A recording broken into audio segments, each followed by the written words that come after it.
नमस्कार, मैं हूं सत्यपाल और आप देख रहे हैं CWB हिंदी न्यूज। शक संवत 1945 विक्रम संवत 2080 आज फाल्गुन मास के शुक्ल पक्ष की 10वीं तिथि और दिन मंगलवार है। तदनुसार अंग्रेजी तारीख 19 मार्च सन 2024। सबसे पहले आज के मुख्य समाचार। हरियाणा के पूर्व सीएम हुड्डा का बड़ा ऐलान, सरकार बनने पर 500 रुपए में मिलेगा गैस सिलेंडर। हरियाणा में किसानों के लिए खुशखबरी, इस तारीख से शुरू होगी सरसों व गेहूं की सरकारी खरीद, बताएंगे पूरी update. Indian railways update, Holi पर यात्रियों के लिए शुरू हुई 15 स्पेशल ट्रेनें। हरियाणा की ग्रामीण जनता को मिलेगी बड़ी राहत, अब ग्राम सचिवालय में सुलझेगी फैमिली आईडी की उलझनें, बताएंगे पूरी अपडेट। नायब सैनी सरकार के मंत्रिमंडल विस्तार की डेट आई सामने, चुनाव आयोग और कानून विशेषज्ञों से ली राय। कारीगरों और शिल्पकारों के लिए वरदान साबित हो रही है पीएम विश्वकर्मा योजना, 5% ब्याज पर मिल रहा है 3 लाख रुपए तक का लोन, बताएंगे पूरी खबर। हरियाणा में महिला पुलिस कर्मियों के लिए बड़ी खुशखबरी, जल्द दूर होने वाली है यह बड़ी टेंशन, बताएंगे पूरी अपडेट। जून महीने में आयोजित हो सकता है अगला सीईटी, पूर्व अध्यक्ष भोपाल सिंह खत्री ने दिया बड़ा बयान। हिसार में आई स्टोर कीपर के पदों पर भर्ती, 12वीं पास करें आवेदन। हरियाणा के मेडिकल कॉलेजों में स्कॉलरशिप घोटाला, आधे से ज्यादा हड़प गए, सीएमओ ने गुरुग्राम पानीपत समेत 6 जिलों के 8 कॉलेजों में बिठाई जांच। हरियाणा सीएम की नियुक्ति को हाईकोर्ट में चुनौती, राज्य व केंद्र सरकार और स्पीकर से जवाब तलब किया।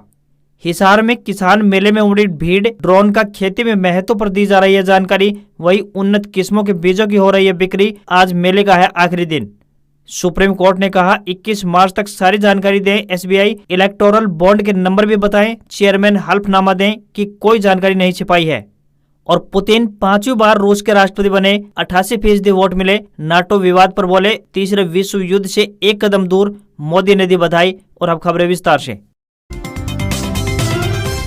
हरियाणा में मौसम अब बदल रहा है, लोगों को अभी से गर्मी का एहसास होने लगा है। भारतीय मौसम विज्ञान विभाग के मुताबिक माने तो अगले कुछ दिनों के दौरान तापमान में तेजी से बढ़ोतरी होने के आसार जताए गए हैं। बरसात की भी संभावना नहीं जताई गई है, जिससे आने वाले दिनों में गर्मी का एहसास होगा। हरियाणा के कई जिलों में अधिकतम तापमान 30 डिग्री सेल्सियस पहुंच चुका है, तो वहीं न्यूनतम तापमान 12 डिग्री सेल्सियस दर्ज किया गया। भारत मौसम विज्ञान विभाग के अनुसार अगले 5 दिनों के दौरान अधिकतम तापमान में 2 डिग्री तक बढ़ोतरी के संकेत मिले हैं। अगले 5 दिनों के भीतर गर्मी तेजी से बढ़ने की आशंका है। नौकरी की तलाश कर रहे युवाओं के लिए एक अच्छी खबर है। आपको बता दें कि क्षेत्रीय चारा केंद्र हिसार में अटेंडेंट के पदों पर भर्ती के लिए आवेदन मांगे गए हैं। पुरुष व महिला दोनों वर्गों के उम्मीदवार आवेदन करने के योग्य होंगे। जो भी उम्मीदवार इन पदों पर भर्ती के लिए इच्छुक हैं, वह अपने आवेदन भारतीय डाक के माध्यम से भेज सकते हैं। आवेदन करने की आखिरी तारीख 18 अप्रैल 2024 है। आवेदक 12वीं पास होनी चाहिए। आवेदकों को कोई भी आवेदन शुल्क नहीं देना होगा, यानी ये भर्ती बिल्कुल फ्री है। न्यूनतम आयु 18 वर्ष और अधिकतम आयु 27 वर्ष तय की गई है। इन पदों के लिए उम्मीदवारों को ऑफलाइन आवेदन करने होंगे। लोकसभा चुनाव की तारीखें घोषित होते ही हरियाणा में भी राजनीतिक सरगर्मियां तेज हो गई हैं। इसी कड़ी में करनाल के घरोंडा में कश्यप महासम्मेलन बुलाया गया, जिसमें पूर्व मुख्यमंत्री भूपेंद्र सिंह हुड्डा बतौर मुख्य अतिथि शिरकत करने पहुंचे। उनके साथ प्रदेश अध्यक्ष उदय भान समेत कई अन्य वरिष्ठ नेता भी मौजूद रहे। मंच से अपने संबोधन में भूपेंद्र सिंह हुड्डा ने कहा कि कांग्रेस पार्टी की सरकार बनने पर हरियाणा की जनता की भलाई के लिए काम करेंगे। इसके साथ ही उन्होंने लुभावने वादे करते हुए कहा कि बुजुर्गों को 6,000 रुपए पेंशन और 500 रुपए में रसोई गैस सिलेंडर मिलेगा। वहीं 100 गज के प्लाट दिए जाएंगे। युवाओं को सरकारी नौकरी भी दी जाएगी। पूर्व मुख्यमंत्री ने कहा कि हमारी सरकार आने पर कश्यप समाज को उचित मान सम्मान दिया जाएगा। हरियाणा कांग्रेस अध्यक्ष चौधरी उदय भान ने लोगों को संबोधित करते हुए कहा कि हमारी सरकार बनने पर 30 लाख पक्की नौकरियां दी जाएंगी। प्रदेश की सुरक्षा का ढांचा मजबूत किया जाएगा और अपराधियों के लिए हरियाणा में कोई जगह नहीं होगी। हरियाणा में रबी सीजन की फसलों की सरकारी खरीद प्रक्रिया को लेकर किसानों के लिए अच्छी खबर सामने आई है। प्रदेश सरकार ने गेहूं की सरकारी खरीद के लिए 414 और सरसों के लिए 104 सेंटर बनाए हैं। वहीं हिसार जिले की बात करें तो 26 पर गेहूं और 13 सेंटरों पर सरसों की सरकारी खरीद की जाएगी। प्रदेश सरकार ने सरसों की सरकारी खरीद 28 मार्च से, जबकि गेहूं के लिए 1 अप्रैल से शुरू करने का फैसला लिया है। सरसों की खरीद को लेकर भी एजेंसी को हायर कर लिया गया है। हैफेड सरसों की सरकारी खरीद करेगी, तो वहीं सरकार की ओर से अभी गेहूं की खरीद को लेकर एजेंसी तय नहीं की गई है कि किस एजेंसी को कितना समय मिलेगा और नई सरसों और गेहूं की खरीद के लिए मानक तय किए गए हैं। वहीं प्रदेश की मंडियों में सरसों की आवक शुरू हो गई है। मंडी में प्राइवेट व्यापारी किसानों से न्यूनतम समर्थन मूल्य यानी कि एमएसपी से कम भाव पर सरसों की खरीद कर रहे हैं। हरियाणा में परिवार पहचान पत्र यानी ट्रिपल पी से जुड़ी एक नई खबर सामने आई है। अब फैमिली आईडी से जुड़ी उलझनों को जिला मुख्यालय की बजाय ग्राम सचिवालय में ही सुलझाने की सुविधा मिलेगी। इसके लिए प्रत्येक ग्राम पंचायतों को अटल सेवा केंद्र ऑपरेटर दिया गया है। ये ऑपरेटर ग्राम पंचायतों के सरकारी कामकाज से जुड़े दस्तावेजों को पोर्टल पर अपलोड करने के साथ साथ परिवार पहचान पत्र व अन्य सरकारी योजनाओं से जुड़े आवेदन भी ग्राम सचिवालय में ही कराएगा। इससे लोगों की जिला मुख्यालय तक भागदौड़ समाप्त होगी और वे ग्राम सचिवालय में ही अपने आवेदन और आपत्तियों को दर्ज करा सकेंगे। साथ ही अगर ग्राम सचिव से संबंधित किसी भी आवेदन पर रिपोर्ट करनी होती है तो वह भी ऑपरेटर ही कराएगा। लोगों को अब अपने गांव में ही इस तरह की समस्याओं को दर्ज कराने के लिए ग्राम सचिवालय में अटल सेवा केंद्र खुला है, जिस पर तैनात ऑपरेटर ही ये आपत्तियां और आवेदन ऑनलाइन पोर्टल पर दर्ज कराएगा। महिला पुलिस कर्मियों के लिए एक अच्छी खबर सामने आई है। हरियाणा पुलिस आवास निगम ने गुरुग्राम पुलिस लाइन में महिला पुलिस कर्मियों के लिए बैरक का निर्माण करने की योजना तैयार की है। इसके निर्माण से महिला पुलिस कर्मियों को काफी राहत पहुंचेगी और उन्हें ठहरने के लिए परेशानी नहीं झेलनी पड़ेगी। गुरुग्राम पुलिस लाइन में महिलाओं के लिए बैरक निर्माण योजना को मंजूरी मिल चुकी है। जल्द ही निर्माण कार्य शुरू होगा। इसके निर्माण से निश्चित तौर पर महिला पुलिस कर्मियों की सुविधाओं में बढ़ोतरी होगी। पिछले कुछ सालों में हरियाणा पुलिस में महिलाओं की संख्या में काफी इजाफा हुआ है। वहीं महिला मानेसर थाने की बिल्डिंग का निर्माण कार्य भी जल्द शुरू होगा और इसके लिए टेंडर प्रक्रिया आरंभ कर दी गई है। थाने में महिला पुलिस कर्मियों को रोकने के लिए अलग से व्यवस्था की जाएगी। इसके अलावा पुलिस कर्मियों के लिए मेस व मनोरंजन के लिए अलग से रूम का निर्माण भी किया जाएगा। एसएचओ ऑफिस, रेस्ट रूम की सुविधा के साथ साथ वेटिंग रूम का निर्माण भी किया जाएगा, जहां पर शिकायतकर्ता इंतजार कर सकेंगे। थाने में जिम की सुविधा भी उपलब्ध करवाई जाएगी। इससे स्वस्थ रहने के साथ ही उनका तनाव भी कम होगा। थाने के निर्माण में राख से बनी ईंटें इस्तेमाल में लाई जाएंगी, जिससे सर्दियों में सर्दी और गर्मियों में गर्मी से राहत मिल सकेगी।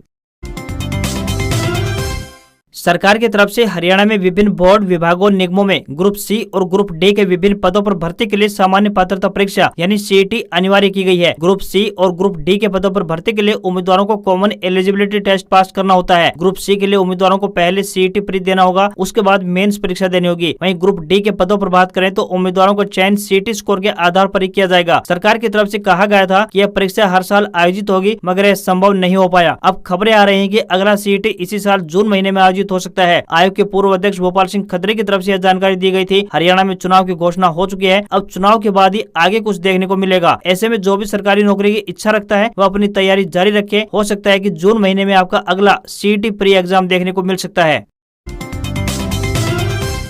नायब सैनी की सरकार के मंत्रिमंडल विस्तार में चुनाव आचार संहिता कोई बाधा नहीं है। ऐसा इसलिए क्योंकि चुनाव आचार संहिता के कारण राज्य सरकार मंत्रिमंडल का विस्तार भी कर सकती है। इस संबंध में राज्य सरकार ने केंद्रीय चुनाव आयोग और कानून विशेषज्ञों से राय ले ली है। ऐसे में कैबिनेट का विस्तार किसी भी वक्त हो सकता है। मुख्यमंत्री नायब सिंह सैनी अपने मंत्रिमंडल में 8 मंत्रियों को शपथ दिला सकते हैं। इसके लिए नाम शॉर्टलिस्ट कर लिए गए हैं। ये सभी नाम हाईकमान तक भी पहुँच गए हैं। फिलहाल 5 मंत्रियों ने शपथ ली है। इनमें कंवरपाल गुर्जर, रणजीत चौटाला, बनवारी लाल, जेपी दलाल और पंडित मूलचंद शर्मा शामिल है। कैबिनेट विस्तार में पूर्व गृह मंत्री अनिल विज का नाम भी शामिल होगा। वे शपथ लेंगे या नहीं यह उनके अपने फैसले पर निर्भर करेगा। मौजूदा समय में बात करें तो राज्यपाल हैदराबाद गए हुए हैं। वहां से लौटने के बाद तारीख लेकर कैबिनेट विस्तार किया जाएगा। वहीं मुख्यमंत्री नायब सैनी और पूर्व सीएम मनोहर लाल खट्टर आज करनाल संसदीय क्षेत्र के घरोंडा में एक साथ लोकसभा चुनाव प्रचार की शुरुआत करेंगे। उनके साथ जेपी नड्डा भी रहेंगे। ऐसे में बुधवार के बाद राज्यपाल से तारीख मिलने पर नए मंत्रियों को शपथ दिलाई जा सकती है। लोकसभा चुनाव 2024 का बिगुल बज चुका है। चुनाव के लिए 1,48,000 मतदान केंद्र बनाए जाएंगे। लोगों को किसी प्रकार की परेशानी न हो, इसके लिए चुनाव आयोग की कोशिश है कि मतदाताओं को मतदान केंद्र पर ही बेहतर सुविधाएं मिले। आइए सबसे पहले जानते हैं कि मतदान केंद्र पर पहुंचने पर मतदाताओं के लिए चुनाव आयोग ने क्या व्यवस्था की है। मतदाताओं को मतदान में कोई परेशानी न हो, इसके लिए हेल्प डेस्क की व्यवस्था की जाएगी। वहीं सुविधा केंद्र भी बनाए जाएंगे। हालांकि इससे पहले चुनाव आयोग के अधिकारी को सुनिश्चित करना होगा कि मतदान केंद्र पर रोशनी की पर्याप्त व्यवस्था हो। बता दें कि आगे चिलचिलाती गर्मी पड़ेगी। इसके लिए मतदान केंद्रों को पूरी तरह से शेड से कवर किया जाएगा। प्रत्येक मतदान केंद्र पर शुद्ध पेयजल की व्यवस्था की जाएगी। मतदाता आसानी से ईवीएम कक्ष तक पहुंच सके, उसके लिए फुट स्टेप स्टिकर भी लगाया जाएगा। इसके अलावा जो मतदाता शारीरिक रूप से विकलांग है या फिर किसी कारणवश चलने में कठिनाई होती है तो उसके लिए मतदान केंद्र पर व्हील चेयर की व्यवस्था भी की जाएगी। 1.8 करोड़ मतदाता पहली बार अपने मताधिकार का प्रयोग करेंगे। वहीं 543 लोकसभा सीटों के लिए 7 चरणों में वोटिंग होगी। इस वोटिंग में 49.7 करोड़ पुरुष तो वहीं 47.1 करोड़ महिला मतदाता अपने मताधिकार का इस्तेमाल करते हुए दिखाई देंगे।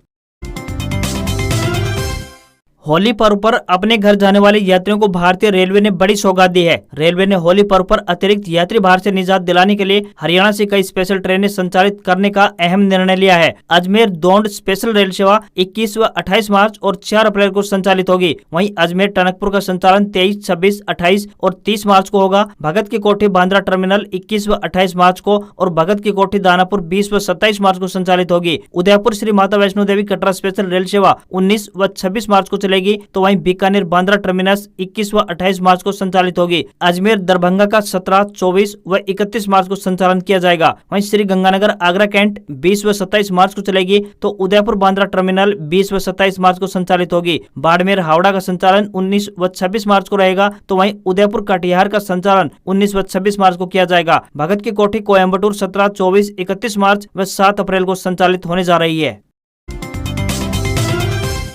केंद्र की मोदी सरकार गरीब वर्ग के कल्याण हेतु कई कल्याणकारी योजनाएं समय समय पर चलाती आ रही है और इन्हीं में से एक है पीएम विश्वकर्मा योजना, जिसका फायदा उठाकर आप गरीब वर्ग आर्थिक रूप से सशक्त होता जा रहा है। शुरू की गई केंद्रीय पीएम विश्वकर्मा योजना का मकसद अपने हाथों और औजारों की मदद से काम करने वाले कारीगरों और शिल्पकारों को आर्थिक सहायता प्रदान करना है। इस योजना में 18 व्यवसाय में लगे कारीगरों और शिल्पकारों को शामिल किया गया है। बिना कुछ गिरवी रखे उद्यम विकास ऋण के रूप में 3 लाख रुपए तक का लोन, 1 लाख और 2 लाख रुपए के 2 किस्तों में क्रमशः 18 महीने और 30 महीने की अवधि के लिए 5% निर्धारित रियायती ब्याज दर पर भारत सरकार द्वारा 8% की सीमा तक छूट के साथ प्रदान किया जाएगा। जिन लाभार्थियों ने बुनियादी प्रशिक्षण प्राप्त कर लिया है वे 1 लाख रुपए तक की ऋण सहायता की पहली किस्त का लाभ उठाने के लिए पात्र होंगे। वहीं दूसरी ऋण किस्त उन लाभार्थियों के लिए उपलब्ध होगी जिन्होंने पहली किस्त का लाभ उठाया है।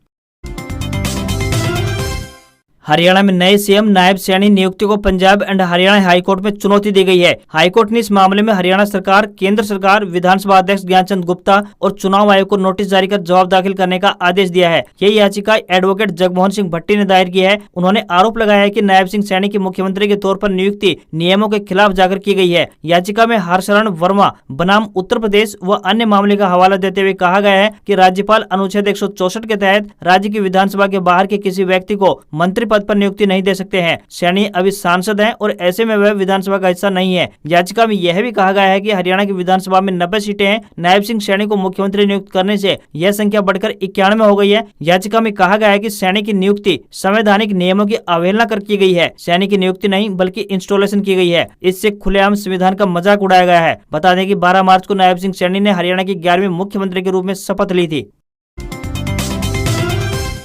हरियाणा में इस बार लोकसभा चुनाव के दौरान दोगुनी सुरक्षा तैनाती की योजना है। इसके लिए पुलिस महानिदेशक यानी डीजीपी शत्रुजीत कपूर ने राज्य के गृह विभाग को केंद्रीय बलों की 200 कंपनियों की डिमांड भेजी है। राज्य को पहले ही केंद्रीय सशस्त्र पुलिस बलों यानी सीएपीएफ की 15 कंपनियां मिल चुकी है। प्रदेश में स्वतंत्र, निष्पक्ष और शांतिपूर्ण मतदान सुनिश्चित करने के लिए पुलिस ने डिमांड की है। पुलिस विभाग ने यह फैसला राज्य के करीब 2300 मतदान केंद्रों पर चुनाव के दौरान गड़बड़ी होने की संभावना के बाद लिया है। हरियाणा में इस बार कुल 19,812 मतदान केंद्र बनाए जाएंगे, जिनमें कुल मिलाकर 6,224 शहरी तो वहीं 13,588 ग्रामीण मतदान केंद्र शामिल हैं। इसमें 2289 संवेदनशील और 63 अति संवेदनशील मतदान केंद्र बनाए गए हैं। हरियाणा में इस बार कुल मिलाकर 1,99,38,247 मतदाता हैं। 100 से अधिक आयु के मतदाताओं की संख्या 11,028 है, तो वहीं 120 आयु के पार 41 मतदाता हैं।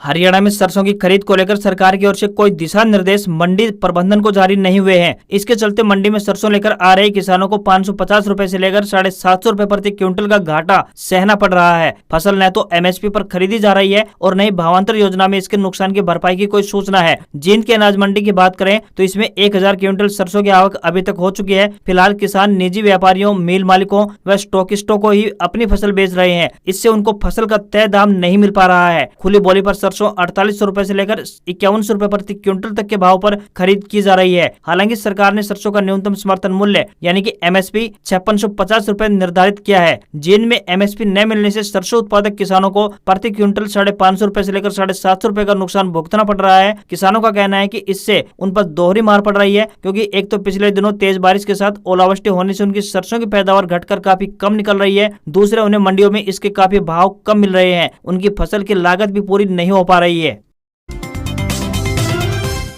भारतीय शेयर बाजार में तेजी देखने को मिली है। सेंसेक्स 104 अंक की बढ़त के साथ 72,448 के स्तर पर क्लोज हुआ। वहीं निफ्टी में भी 32 अंकों की तेजी दिखाई दी और ये 22,055 के स्तर पर बंद हुआ। सेंसेक्स के 30 शेयरों में 16 में गिरावट तो वहीं 14 में तेजी देखने को मिली है। मेटल, ऑटो और एनर्जी शेयरों में अच्छी तेजी रही। फार्मा, इंफ्रा और रियल्टी इंडेक्स भी बढ़त पर बंद हुए। वहीं सोने चांदी के दामों की बात करें तो इसमें गिरावट देखने को मिली है। 10 ग्राम सोना 289 रुपए सस्ता होकर 65,270 रुपए पर आ गया है। चांदी में भी गिरावट देखने को मिली और ये 438 रुपए सस्ते होकर 73,772 रुपए प्रति किलोग्राम के स्तर पर पहुंच गई है। आप हमेशा ब्यूरो ऑफ इंडियन स्टैंडर्ड यानी BIS का हॉलमार्क लगा हुआ सर्टिफाइड गोल्ड ही खरीदें। आज खबरों में बस इतना ही। देखते रहिए आपका अपना हरियाणा का सबसे बेहतरीन news channel CWB Hindi news. नमस्कार। इसी आशा के साथ आपका दिन शुभ रहे।